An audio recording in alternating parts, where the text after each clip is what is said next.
Andrés Manuel López Obrador escribió en su libro Gracias que sus padres eran comerciantes y el negocio quebró. Fue al terminar la preparatoria cuando decidí venir a la Ciudad de México a estudiar la universidad. Tomé la iniciativa en circunstancias muy difíciles porque no tenía dinero, pero me liberé, me eché a andar y llegué a vivir en 1973 a la casa del estudiante tabasqueño, en la calle Violeta de la colonia Guerrero, redactó El Político Mexicano. AMLO presentó el examen para ingresar a la Facultad de Ciencias Políticas en la Universidad Nacional Autónoma de México. Después de la casa del estudiante viví con otros compañeros en Copilco el Alto, en un cuarto de vecindad. Nunca olvidaré a la finada Gloria, quien tenía en el patio de su casa unas mesas y vendía comida. Cuando no iba porque le debía mucho, me mandaba decir con mis compañeros de cuarto, díganle al flaco que venga a tragar. Terminé la escuela de milagro porque no recibía apoyo de mi familia, que estaba atravesando por una situación económica muy difícil. La quiebra en el comercio es algo muy lastimoso, escribió el presidente mexicano. López Obrador recordó una vez que su madre llegó a espiarlo a la universidad, porque no creía que estuviera estudiando. Estaba en clase y de repente volteó a la ventana y ahí estaba mi madre, viéndome con sus bellos ojos negros. Salí de inmediato con mucha pena para evitar la burla de mis compañeros. Caminé con ella hacia el patio y la abracé con toda el alma, redactó AMLO. Andrés Manuel López Obrador aseguró que soy lo que soy por su madre, la señora Manuela Obrador González. Yo mismo soy lo que soy por mi mamá. Influyó también en mi formación mi padre, pero fundamentalmente mi madre. Había más patriarcado que patriarcado en mi familia, comentó en su conferencia de prensa el martes 8 de marzo del 2022, fecha de la conmemoración del Día Internacional de la Mujer, de acuerdo a una nota del medio mexicano Expansión. AMLO recordó en su libro Gracias que en 1988 tomó la decisión de ser candidato del Frente Democrático Nacional, FDN, a la gubernatura de Tabasco. Sabía que no ganaría la gubernatura, pero estaba convencido de la necesidad de iniciar un trabajo de organización ciudadana para el futuro. Era imprescindible crear un movimiento opositor, escribió El Político Mexicano. De acuerdo a la misma fuente, en el transcurso de la campaña el movimiento se consolidó y adquirió de manera espontánea mucha simpatía. Cuando había visitado 10 de los 17 municipios de Tabasco, la sensación era que podíamos triunfar, redactó AMLO. El Político Mexicano escribió que Carlos Salinas le mandó decir con Ignacio Valle que le interesaba tener un acuerdo con él. Ovalle me contó que Salinas le había pedido una opinión sobre mi persona y que luego de dársela le advirtió que yo no iba a ganar y que mejor me convenciera de que renunciara a la candidatura. A cambio me ofrecía un cargo en su gobierno. Obviamente, cuando Valle me hizo el planteamiento, le dije que no aceptaba, escribió. En su libro afirmó que hubo maniobras para evitar su triunfo en dichas elecciones. Entre ellas, no les permitieron tener representantes en las casillas. El 9 de noviembre de 1988 se realizó la votación y claro, nos barrieron e impusieron a Salvador Neme Castillo como gobernador de Tabasco. Como ya lo decía Porfirio Díaz, el que cuenta los votos gana las elecciones, concluyó AMLO. 12 años más tarde, el 2 de julio del año 2000, López Obrador ganó la elección a jefe de gobierno del entonces Distrito Federal con el 37.7% de los votos, mientras que Santiago Krill terminaría en la segunda posición con el 33.4% de los sufragios. Andrés Manuel López Obrador recordó en su libro Gracias la reunión por la cual el entonces presidente Ernesto Zedillo dejó de tener comunicación con él. La ruptura definitiva con Zedillo se dio a partir de que decidió convertir deudas privadas de unos cuantos en deudas públicas mediante el Fondo Bancario de Protección al Ahorro, FOBAPROA. Esa irregularidad la denunció en 1997 por primera vez, luego de una reunión que sostuvimos en la cual se le escapó comentarme sobre esa decisión, aunque para entonces yo ya tenía indicios. Le planteé que no estaba de acuerdo, que no era posible que dinero público se destinara a traficantes de influencias y hombres de negocios vinculados al poder, mientras se necesitaban caminos, presas, obras públicas, infraestructura, impulso al campo y sobre todo inversiones para garantizar la educación pública y la salud, redactó AMLO. Zedillo respondió que no compartía mi punto de vista y desde ese tiempo rompimos, agregó el actual presidente de México. De acuerdo con López Obrador, la discrepancia con Zedillo fue tan grande por ese tema que nunca se volvieron a encontrar. Cuando gané la jefatura de gobierno del Distrito Federal en julio del 2000, no se comunicó conmigo, solo felicitó a Vicente Fox por su triunfo en la elección presidencial, redactó AMLO. El 24 de enero del 2024, el expresidente Ernesto Zedillo se refirió a López Obrador en un foro empresarial. Cada que algún político que no entiende algunas cosas y quiere insultar a alguien, le dice neoliberal, dijo al inicio de su presentación de acuerdo al diario español El País. Para tener democracia necesitamos tener ciudadanos que crean en la democracia, no podemos tener seguidores de culto, fanáticos retrógradas. Fueron las palabras con las que el expresidente cerró su ponencia. Andrés Manuel López Obrador recordó en su libro Gracias que la candidatura del PRD al gobierno del Distrito Federal fue imprevista, algo que no estaba en mis planes. Había terminado incluso antes del periodo establecido mi gestión como líder nacional del partido. Lo hice con el fin de que el nuevo Comité Ejecutivo Nacional tuviese tiempo suficiente para manejar las elecciones del 2 de julio del 2000, redactó El Político Mexicano. De acuerdo a AMLO, en 1999 regresó a Tabasco y comenzó a recorrerlo con el propósito de volver a participar como candidato del gobierno del estado. Surgió el planteamiento de ser candidato a jefe de gobierno del Distrito Federal. La propuesta la hicieron el ingeniero Cárdenas y otros dirigentes del PRD. Me parece que con base en encuestas. Consideraron que conmigo se podía ganar en la Ciudad de México, escribió el presidente mexicano. El 2 de julio del año 2000, López Obrador ganó la elección elección a jefe de gobierno del entonces Distrito Federal con el 37.7% de los votos, mientras que Santiago Krill terminó en la segunda posición con el 33.4% de los sufragios. Hay que decir que una de las cosas que más les duele a los panistas es no gobernar la capital de la República, opinó AMLO en su libro al respecto. El medio La Jornada describió el día de la victoria de AMLO en las elecciones del 2000. Lejos quedó la euforia del triunfo de Cuauhtémoc Cárdenas en la ciudad en 1997, pero hubo ánimo para proclamar la victoria de Andrés Manuel López Obrador frente a sus seguidores en el Zócalo capitalino, donde estuvo acompañado de los principales líderes de su partido, así como de funcionarios de la actual administración, encabezados por la jefa de gobierno Rosario Robles. Andrés Manuel López Obrador era jefe de gobierno electo cuando visitó la cafetería de una librería Gandhi, en donde tenía una cita con una persona. Un señor me regaló el libro que había comprado, recordó AMLO. De acuerdo al entonces jefe de gobierno electo, la persona lo identificó y le dijo: le doy este libro, quiero que lo lea. Yo andaba por ahí viendo libros en tanto llegaba la persona con la que iba a entrevistarme. Me dio el libro, no acudió la persona y decidí retirarme, recordó López Obrador en su libro Gracias. En la puerta el vigilante le pidió la nota. Le expliqué que me lo habían regalado, pero no lo convencí, escribió AMLO. El vigilante le dijo que no podía sacar el libro, me lo quitó y me fui, apenado. Tal vez pensó que me lo quería robar, redactó el actual presidente de México. López Obrador regresó a la misma librería después de unos días, pues está cerca de Copilco, donde él vivía. El gerente o dueño de la librería me ofreció una disculpa porque se enteró de lo sucedido. En desagravio me regaló los 9 tomos de la historia de la Ciudad de México de Fernando Benítez, que es una obra fundamental. Me puse a leerla en jornadas intensas para tener la idea más acabada y precisa de la ciudad, de modo que cuando tomé posesión del cargo ya tenía claridad suficiente sobre cómo debía actuar en el gobierno, redactó el político mexicano. AMLO es un lector que lo mismo disfruta la obra de Daniel Cosío Villegas que la de Juan Rulfo, pasando por Dostoyevsky y León Tolstoy, refirió el medio Milenio en respecto a la afición del presidente mexicano a los libros. López Obrador es especialmente afecto a Tolstoy, autor de Ana Karenina y La Guerra y la Paz, porque escribió 2 libros que dijo fueron esenciales en su formación. ¿En qué consiste mi fe? Y el reino de Dios está dentro de vosotros, retomó el medio en una nota del 2019. AMLO reflexionó en su libro Gracias en diferentes ocasiones sobre la política. En uno de esos párrafos la describió como un oficio de carpintero o de albañil. Así como para hacer una mesa se requiere de conocimiento, también la política demanda una experiencia específica, pero como la han envilecido, manchado y degradado tanto, se piensa que es solo ocurrencia e intriga, y cualquiera puede, escribió el mandatario. Después recordó al expresidente mexicano Vicente Fox: nunca en la historia de este país habíamos tenido un presidente tan irreverente e inepto como él. Los ha habido autoritarios, ladrones, entreguistas, frívolos e irresponsables, pero desde el primer presidente de México, Guadalupe Victoria, nunca habíamos tenido a uno tan mediocre y chiflado como Vicente Fox Quesada, redactó el político mexicano. Vicente Fox fue presidente de México del año 2000 al 2006, cuando Felipe Calderón lo sucedió tras unas polémicas elecciones. Si gano Denise, como dicen en mi tierra, haiga sido como haiga sido, dijo en 2006 Calderón en entrevista con Denise Merker, retomada por Infobae. La jornada electoral del 2 de julio de 2006 ha sido una de las más controvertidas y reñidas en la historia contemporánea de México. De acuerdo con el Código Federal de Instituciones y Procedimientos Electorales, COFIPE, el conteo final de los votos arrojó que Calderón obtuvo 35.89%, mientras que López Obrador recibió 35.31%. La diferencia entre los dos fue inferior a un punto porcentual, 0.58%, informó el medio Infobae. De acuerdo a una encuesta de abril del 2024 del medio mexicano El Financiero, la aprobación del presidente Andrés Manuel López Obrador no logra superar a las registradas por sus antecesores, Vicente Fox y Felipe Calderón. La popularidad del actual mandatario durante el mes de marzo fue del 58%, de acuerdo con la encuesta del Financiero. En mayo de 2006, el diario Reforma señaló que Vicente Fox tenía una popularidad del 64%, 6 puntos más que López Obrador actualmente. Por su parte, en abril de 2012, Reforma reportó que Felipe Calderón tenía un 66% de aceptación, cifra que supera por 8 puntos a López Obrador, siendo el mandatario de los 3 con mayores niveles de aprobación previo a la elección presidencial, informó el medio. Ya fue nota el 2 de septiembre del 2006, el titular del diario español El País es: López Obrador extrema su postura y manda al diablo a las instituciones mexicanas. Sin embargo, el actual mandatario de México tiene otro punto de vista. Cuando fui jefe de gobierno del Distrito Federal, tenía una conferencia a las 6:30 de la mañana todos los días, y cuando cometí un error porque caí en una provocación o contestaba mal, terminaba la conferencia y salía con la esperanza ingenua de que iba a pasar inadvertido. ¿Qué va? No dejaban pasar nada, ni el más mínimo error, redactó AMLO en su libro Gracias. Hay 2 frases que López Obrador mencionó, que según él, sacaron de contexto. Una vez dije: al diablo con esas encuestas. En Televisa le quitaron precisamente lo de esas y lo leyeron como al diablo con las encuestas. Y en el caso de al diablo con sus instituciones, lo leyeron como al diablo con las instituciones, escribió el político mexicano. AMLO se fogueó con las conferencias mañaneras como jefe de gobierno. Mandaban a los periodistas vinculados a la derecha para provocarme. Los jefes de información de los periódicos, la radio y la televisión mandaban a hacer preguntas complicadas para ver si me equivocaba, si trastabillaba, para ver si me agarraban, escribió López Obrador. Y entonces aclaró las razón de su hablar pausado. Aprendí a contestar con mucho cuidado, por eso hablo despacio. No hablo de corrido porque no quiero equivocarme más de la cuenta y dar motivo al cuestionamiento, finalizó sobre el tema. Como presidente de México, AMLO continuó con su conferencia de prensa mañanera, un poco más tarde, alrededor de las 7 de la mañana. Andrés Manuel López Obrador afirmó en su libro Gracias que China no hace caso al Fondo Monetario Internacional, no aceptaron sus recomendaciones y no les fue mal durante el neoliberalismo, agregó. Sin embargo, para el mandatario, en México sucedió algo diferente. Desde antes de tomar posesión de la presidencia, Fox se subordinó a esas recomendaciones de política económica. Nunca se interesó por hacer ningún cambio en esta materia. Además, no tenía idea de nada, ni en ese ni en otros temas. Andaba como en el limbo, redactó López Obrador. De acuerdo a AMLO, los que dominaban eran los mismos que venían desde la época de Salinas. Francisco Gil, que había sido subsecretario durante el gobierno de Salinas, fue el secretario de Hacienda durante todo el sexenio de Fox y era tanta su influencia que actuó como vicepresidente de México, redactó el mandatario mexicano.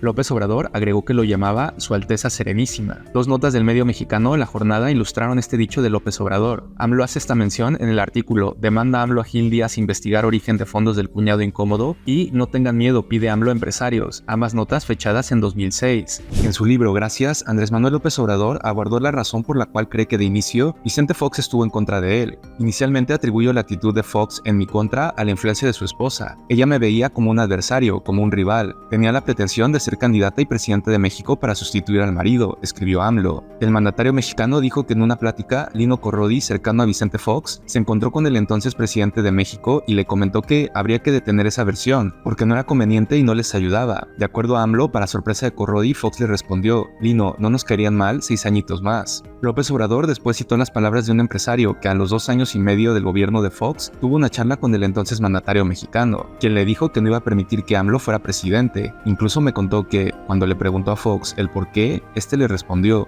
porque si Andrés Manuel llega a la presidencia, me va a meter a la cárcel, agregó AMLO sobre la charla con el empresario. De acuerdo a una nota de abril del 2023 del diario mexicano El Universal, Andrés Manuel López Obrador y Vicente Fox Quesada cumplieron al menos 2 décadas de confrontación y desencuentros. Desde puntos de vista contrarios en materia de política económica, el desafuero, el ya cállate chachalaca, hasta los más recientes encontronazos por la actual política energética del gobierno federal, el caso de Genaro García Luna, informó el medio mexicano. AMLO escribió en su libro Gracias que el 6 de mayo del 2005 se reunió con Vicente Fox, entonces presidente de México. Había pedido una audiencia con el ánimo de conciliar y contribuir a crear un ambiente de distensión que permitiera, mediante el diálogo y el apego en la auténtica legalidad, el fortalecimiento de las instituciones y la democracia mexicana. Pero todo fue en vano. Fox solo tenía una idea, evitar a toda costa que yo fuera presidente de México, redactó López Obrador. Rubén Aguilar, vocero de Fox, recibió a AMLO. También estaba Felipe González, secretario de Gobernación. Fox no aceptó reunirse a solas conmigo ni quiso tampoco que hubiera medios de comunicación. Me ofrecieron un café antes y cuando entramos a la oficina de Fox apareció él de pie, serio, endurecido, hecho un tonto. Yo iba tranquilo, relajado, describió López Obrador. De acuerdo a AMLO, quiso agradecerle porque a pesar de la tardanza había rectificado y eso era bueno para todos, ya que se había evitado el agravamiento de una crisis política. Sugirió que los procesos electorales debían llevarse a cabo de manera transparente. Eso le corresponde al IFE. Fox contestó de acuerdo a López Obrador. Después, AMLO invitó al entonces presidente a la inauguración de una obra vial, que lo vea el secretario de Gobernación, respondió. Ya cuando me di cuenta que estaba en ese plan, prácticamente dejé de tratarle asuntos, recordó el político mexicano. López Obrador mencionó que Fox le hizo una seña a su subsecretario, tocándose el reloj como diciendo, tiempo, ya estuvo bien, y así terminó la entrevista. Me paré. Nos vemos, nos vemos. Por la ventana vi el helicóptero en el cual, al terminar, se trasladó de nuevo a Guanajuato, agregó AMLO. De acuerdo a una nota de abril del 2023 del diario mexicano El Universal, Andrés Manuel López Obrador y Vicente Fox Quesada cumplieron al menos 2 décadas de confrontación y desencuentros. Desde puntos de vista contrarios en materia de política económica, el desafuero, el ya cállate chachalaca, hasta los más recientes encontronazos por la actual política energética del gobierno federal, el caso de Genaro García Luna, informó el medio mexicano. AMLO en su libro Gracias escribió que en las elecciones presidenciales del 2006 hubo campaña negra contra él. Empezó con un ataque del presidente de la República por mi ofrecimiento de reducir los precios de los energéticos, redactó el mandatario mexicano. El ataque presidencial se repitió y ante ello respondí con la expresión cállate chachalaca. A partir de mi respuesta, el PAN sacó un spot en la televisión relacionado con el presidente de Venezuela y el IFE guardó silencio, recordó López Obrador. ¿Qué significa cállate chachalaca? De acuerdo a AMLO, es una expresión tropical que se usa en familia en Tabasco. Cuando hay alguien que habla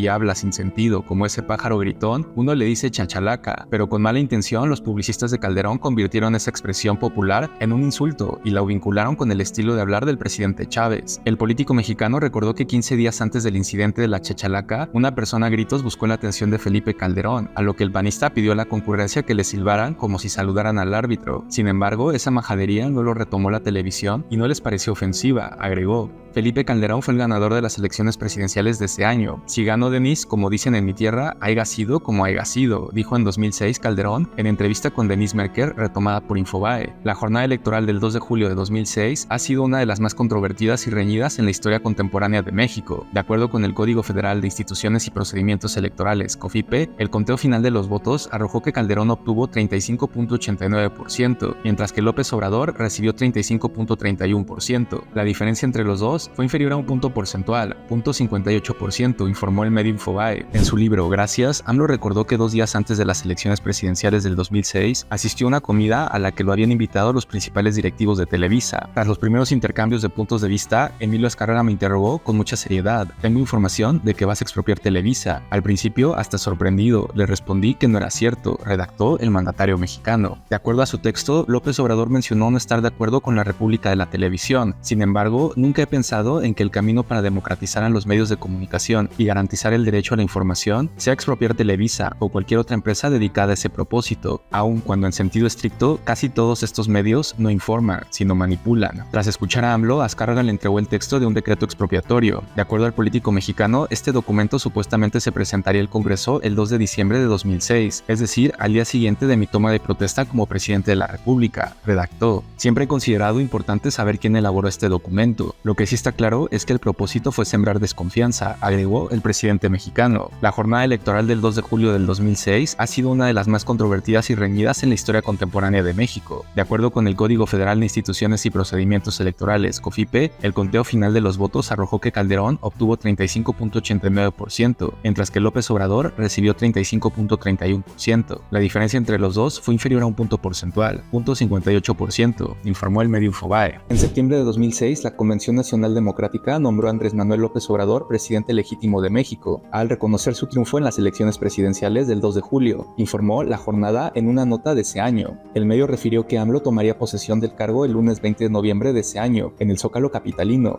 y así lo hizo. Una vez declarado presidente legítimo, la convención autorizó a López Obrador a integrar un gabinete y establecer en la capital del país la sede de su gobierno, aunque con carácter itinerante, que observe un protocolo republicano y recabe fondos propios, agregó el medio. Sobre el cargo del cual tomó posesión en noviembre del 2006, AMLO escribió en su libro Gracias. Debo decir que inicialmente constituía una manera de protestar y que, al mismo tiempo, era una forma de desahogo al enojo popular, que la gente podría decir, nos robaron la presidencia pero tenemos nuestro presidente, es decir, una especie de legítima defensa ante el agravio. Se trataba de dar a la gente cuando menos esa satisfacción. López Obrador no quería convertirse en líder de la oposición por una razón, así lo describió en su texto. Se acostumbra en otras partes del mundo, sobre todo en países europeos, que cuando un candidato pierde, en este caso no perdimos, nos arrebataron el triunfo, se convierte en el líder de la oposición. Pero yo no podía aceptar ser líder de la oposición porque ello habría significado un reconocimiento tácito al presidente espurio, y nosotros nunca íbamos a reconocer a Felipe Calderón como presidente legal y legítimo de México. De acuerdo al medio Infobae, las elecciones del 2 de julio de 2006 tuvieron como conteo final de los votos que Calderón obtuvo 35.89%, mientras que López Obrador recibió 35.31%. La diferencia entre los dos fue inferior a un punto porcentual, 0.58%. Acepté el cargo de presidente legítimo de México porque rechazamos la imposición y la ruptura del orden constitucional. Es obvio que acepté este honroso cargo no por ostentación o por ambición de poder. Lo asumí incluso a sabiendas de que también por eso iba a ser atacado. Fue un tengan para que aprendan a respetar la voluntad popular, agregó sobre su postura como presidente legítimo López Obrador. En su libro Gracias, Andrés Manuel López Obrador recordó las elecciones presidenciales del 2012. En ese evento fue Enrique Peña Nieto quien obtuvo el mayor número de votos. Entonces, ¿en qué fallamos? Voy a decirlo para satisfacción de nuestros malquerientes, que siempre buscan la paja en el ojo ajeno y no la viga en el propio. Fallamos en no imaginar la gran cantidad de dinero que usarían nuestros adversarios para comprar los votos e imponer a Peña, escribió el político mexicano. De acuerdo a AMLO, se equivocó cuando sostuvo que la gente quería un cambio verdadero y que no lo iban a impedir ni con la guerra sucia violencia ni con la compra de lealtades, conciencias y votos. Confesó que desde 1998, a partir de Salinas, he enfrentado fraudes de Estado que han constituido en enlistar a la gente casa por casa para repartir migajas y dinero, pero nunca había visto y padecido un operativo tan cínico y prepotente de compra de voluntades como el de las elecciones presidenciales del 1 de julio del 2012, agregó el mandatario mexicano. De acuerdo al PREP del IFE, los resultados de las elecciones arrojaron los siguientes números: 38.15% de los votos para Enrique Peña Nieto, 31.64% para Andrés Manuel López Obrador y 25.4% para Josefina Vázquez Mota. Cuando se discutía la reforma energética de 2013, Andrés Manuel López Obrador tuvo un percance de salud. Esta fue en buena medida la causante del infarto que padecí hace 10 años, redactó AMLO en su libro Gracias. Aclaró que antes de este gran susto me cuidaba poco y trabajaba mucho más. Pensaba que eso del estrés no existía, que era una exquisitez pequeño burguesa, como la depresión y las frecuentes visitas al psicólogo. Sin embargo, constaté que estaba equivocado. La hipertensión, agregó el mandatario mexicano. López Obrador recordó que convocó a la gente al Zócalo una y otra vez, como 10 veces, de julio a diciembre de 2013. Sin embargo, en esa ocasión, la gente no sintió que fuera tan malo compartir la renta petrolera con particulares nacionales y extranjeros, y se dejó llevar por las supuestas ventajas que ello tenía, escribió López Obrador. Lo cierto es que, a diferencia de lo ocurrido en 2008, la gente no se movilizó como se habría querido. También es posible que nosotros no supimos hacer bien las cosas y fallamos en nuestra estrategia, agregó AMLO. El mandatario mexicano recordó que la ciencia, el creador y la suerte de estar en la Ciudad de México lo salvaron, pues se encontraba a 15 minutos de una clínica con una sala de hemodinamia. Días después del infarto, aún rodeado el Congreso por nuestros militantes y con la resistencia heroica de activistas, autónomos y de simpatizantes de Morena, los legisladores aprobaron la reforma energética, redactó López Obrador. De acuerdo a una nota de CNN, al presidente de México no le gusta hablar en público sobre su estado de salud. López Obrador cumplirá el 13 de noviembre del 2024 71 años. Andrés Manuel López Obrador recordó en su libro Gracias los 3 debates previos a la elección presidencial. En el primer debate, el 22 de abril de 2018, no hubo nada trascendente, al menos en lo relacionado con nosotros, escribió. El segundo debate sí fue entretenido, recordó AMLO, al destacar que el INE había permitido un formato en el que los participantes podían moverse de su lugar, caminar hacia cualquier contrincante y enfrentarlo. De modo que cuando Ricardo Anaya vino hacia mí a querer hacer lo mismo, mi reacción fue sacar mi cartera y protegerla con mis manos sobre el pecho, dando a entender que corría el riesgo de que me la robara. Luego, en otro momento en el que se me lanzó muy duro, se me ocurrió decirle, por sus antecedentes de deshonestidad y por falsario, Ricky Riquín Canallín, y así libré sus ataques sin daño alguno, escribió López Obrador. De acuerdo a AMLO, en el tercer debate sucedió algo muy importante que esfumó la poca posibilidad de triunfo que tenía Ricardo Anaya, y que acabó con la unidad del bloque conservador en contra nuestra. López Obrador describió que el candidato del PAN, en su desesperación o mal aconsejado, sostuvo que de ganar metería a Peña a la cárcel por ladrón. Cuando escuché eso, me dije para mis adentros, gracias, primo hermano, recordó el político mexicano, quien después explicó que cuando Anaya era presidente del PAN en el periodo de las reformas estructurales, se hicieron arreglos inconfesables. En ese momento lo más importante fue la reacción de Mid, a quien tenía junto a mí, aunque su micrófono estaba cerrado como el de todos, con excepción del de Anaya, porque era su turno al habla. Alcancé a escuchar la expresión de enojo del priista, quien, palabras más, palabras menos, le gritó a Anaya, tú eres el corrupto y a ti es al que se debe meter a la cárcel. Independientemente de lo político, confieso que me gustó la autenticidad y la muestra de lealtad de Mid hacia el presidente Peña, agregó López Obrador. Como candidato de la coalición Juntos Haremos Historia, Andrés Manuel López Obrador obtuvo el 53.19% de los votos, mientras que Ricardo Anaya Cortés, candidato de la coalición Por México al Frente, logró 22.27%. Juan Antonio Mid Curibeña, de la coalición Todos por México, tuvo el 16.40%. Jaime Rodríguez Calderón obtuvo el 5.23%, informó el INE el 6 de julio del 2018. En 2017, AMLO escribió un guión para el documental Esto Soy. El video se puede encontrar en YouTube. Si llegamos a Palacio Nacional por voluntad de los mexicanos, consagraré 6 años más de vida a trabajar con intensidad por mi patria, pero con toda franqueza, como lo he dicho en otras ocasiones, si nos gana la mafia o la gente no se decide, yo no volvería a ser candidato a nada, dijo López Obrador. Ahora bien, ¿qué sería de mí si no ganamos la presidencia? Me iré a vivir a la quinta de la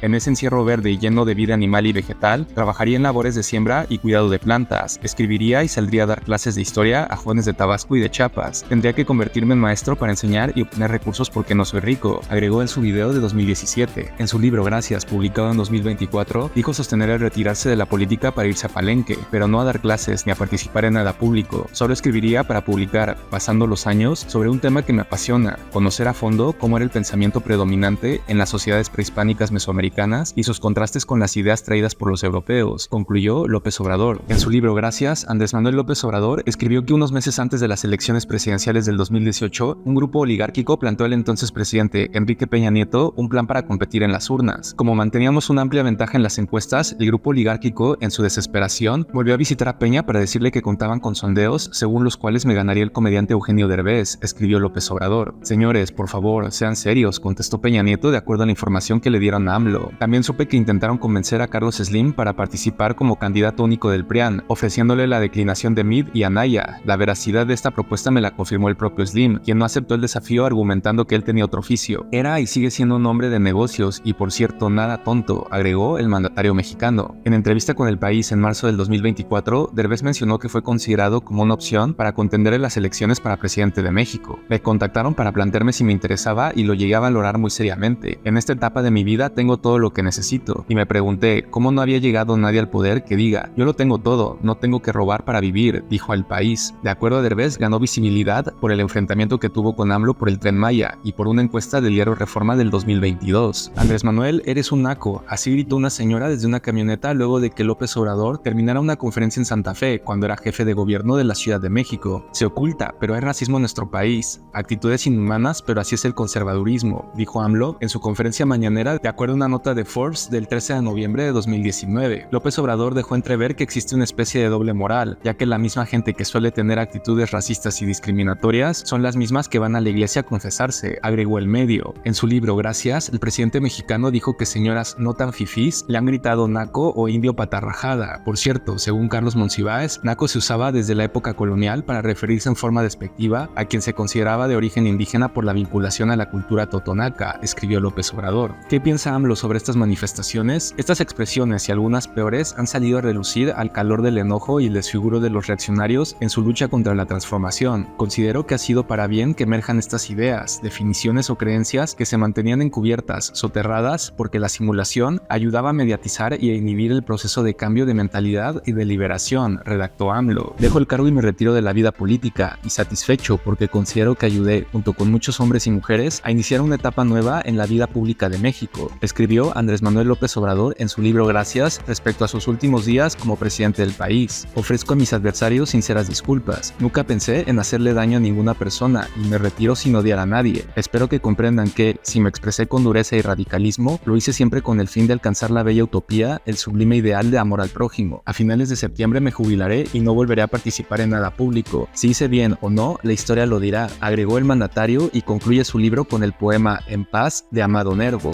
El 27 de abril del 2024, AMLO confirmó que ofrecerá la última conferencia de prensa matutina el lunes 30 de septiembre. Ese mismo día, por la tarde, dijo, alistará los detalles del acto protocolario de la entrega de la banda presidencial, el 1 de octubre, informó el medio El Economista. Yo entrego la banda, se termina la ceremonia y ya, me voy, yo me jubilo, y eso significa, repito, que no voy a participar en ningún acto, no voy a estar en ninguna conferencia, voy a procurar que no me tomen fotografías, no me voy a fotografiar y ya nada de política, dijo López Obrador. Y así se cierra una página más de Página 18. ¿Quieres conocer más sobre la historia de Andrés Manuel López Obrador? Escríbenos tu opinión sobre este video y no olvides que en Página 18 diario tenemos una historia nueva que contarte.